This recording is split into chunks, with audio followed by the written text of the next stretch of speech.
Last time we explored the advantages of magic over nootropics and psychedelics for deepening self-knowledge and leveraging skills, talents, and latent potential.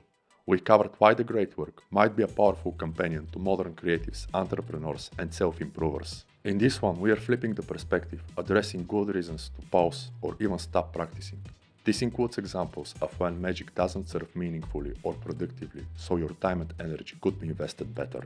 For those new to my work, I go by the name of POTB. I discuss esotericism, human potential, and creativity. Stick around if that sounds interesting, and if you need magic manuals or diagrams, or struggle with hunger, body weight, or discipline, check my books and digital stores. You'll likely find something useful. Distractions and entertainment. If you're reading your 5th grimoire this month, but still cannot stick to a budget, a workout routine, or consistently improve your skills, pause. Magic is not a replacement for discipline. It is meant to enhance it. Based on my observations, many use the occult to escape the work everyone must do, facing their fears, confronting laziness, increasing self-awareness, and acting on their potential. Magic kinda forces you to address each, but the more you resist, the less progress you make. Consider the most influential occultists who ever lived. Besides being magicians, they were accomplished artists, poets, writers, scientists, inventors or innovators, and very often polymaths. Said differently, they were exceptionally capable, high-status individuals. Forming egregores with others like them gave their magic great power. Use that as a model, prioritizing bettering yourself at what you do. If you're a writer, write. If you're a coder, code. If you're a designer, design. And if you cannot stick to a single craft, be a polymath. Whatever the case, practice more. Reaching a magical level of mastery with your crafts puts your actual magic on steroids. Mental obesity. Magic is quite active and experiential. Hoarding techniques and correspondences actually means nothing if you aren't practicing daily. It's kinda like bodybuilding. Fasting, proper nutrition, and high volume resistance training. Most people know that these will get them jacked, but they do nothing. Consuming knowledge without applying it leads to mental obesity. You do not need more secrets, you need more reps. System jumping. Like the world of healthy living or culture is full of trends that come and go. About a decade ago, it was all about the Golden Dawn and perhaps a bit of New Thought. Then it moved to Telema. Then, according to some people, it turned out that Golden Dawn and Telemic books are full of blinds and do not pack enough mysteries. The Aurum Solis had a moment only to be succeeded by the Left-Hand Path, Chaos Magic, and later Franz Barden, after which I stopped tracking. In nutrition, there were periods when the paleo, keto, and the carnivore diets were on a pedestal. While each has its evidence, those keeping a great shape stuck to some basics and maintained that shape. Conversely, others obsessed over superfoods and are still overweight. In magic, some master a system's fundamentals and improve their situation by working relentlessly on themselves and letting that system support the process.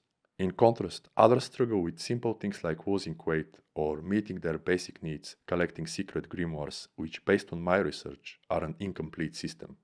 Hypocrisy and Delusions. The point of navigating the Har Sephiroth is getting better outcomes in the physical world of action, Assiah. Malkuth is really not less important than the other Sephiroth. It is the final result, the synthesis or the finishing wine as described in mystical Kabbalah. A while ago, a person told me they cannot wait for their AJ to kick in, so they no longer have material desires to deal with. This is actually quite destructive and dangerous, as it shows what fortune defines as the pathological type. Namely, seeking surrender and retreat and leaving quote-unquote unconquered territories. The Dharma of the West demands more life and achievement, and now this applies to all of us living as cosmopolitans on the internet. It is the era of the crowned and conquering child, which is about mastering life by conquering your circumstances, not seeking an escape. Think of David Cherubin's Telema, the way of the strong, even if you're not into Telema.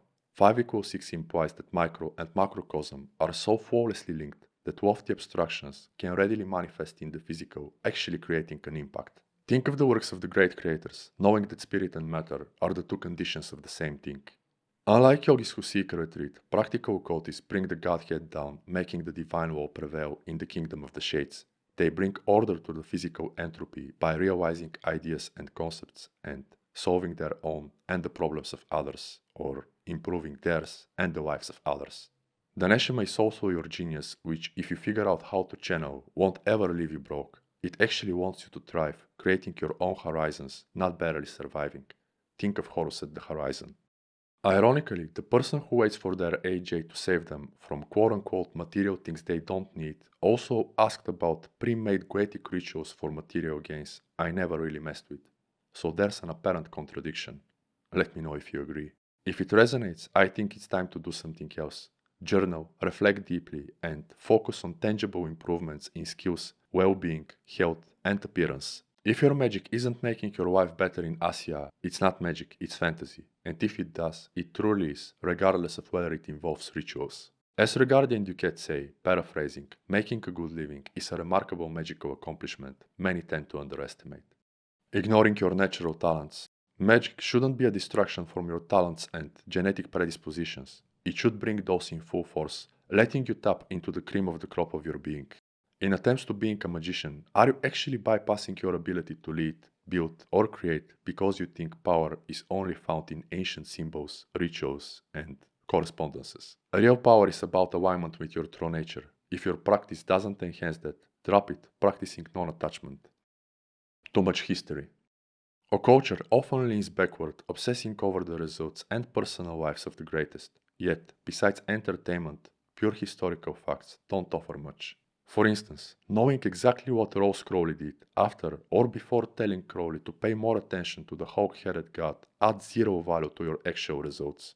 Had occultists invested the time they spent obsessing over history into building habits and actual practice and study, they'd be unstoppable. Rather than looking into the past of people long dead, focus on building your optimal future. If magic helps, invest in it and use it. If it doesn't, don't. The greatest occultists of the past were actually looking into the future. You cannot really be ahead of your time by constantly looking backward. Build the identity and lifestyle of a high agency person, testing what you do in the real world and getting actual feedback. Optimize your body and mind, master your crafts, do your rituals, track your results, and adjust if needed across the Kabbalistic worlds. Magic isn't about collecting tools, it's about becoming a tool sharp enough to shape your reality. But that's just my opinion. Let me know if you agree, subscribe, consider my manuals and books, and thank you for your time.